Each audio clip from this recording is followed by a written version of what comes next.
Everyone, I know আমার video দিতে late হচ্ছে, বাট ওকে আমি চলে এসেছি। তো আজকে আমার দিনের একটা আমার লাইফের একটা দিন নিয়ে কথা বলবো। তো আমি গেছিলাম একটা বাইরে কাজে, তারপরে ওখান থেকে বাড়ি ফেরার সময় ভাবলাম মদনমোহন মন্দির ঘুরলে কেমন হয়। আর রাস উৎসবও ছিল। সো আমি মদনমোহন মন্দিরের এন্ট্রি করার আগে সিদ্ধেশ্বরী মায়ের দর্শন হয়ে গেছিলো।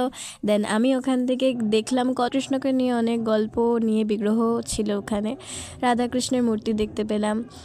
দেন আমি তোমাদের পুরো মন্দিরটা ঘুরে দেখালাম। তারপরে একটু নিজেকেও ভাবলাম নেওয়া উচিত ভিডিওতে।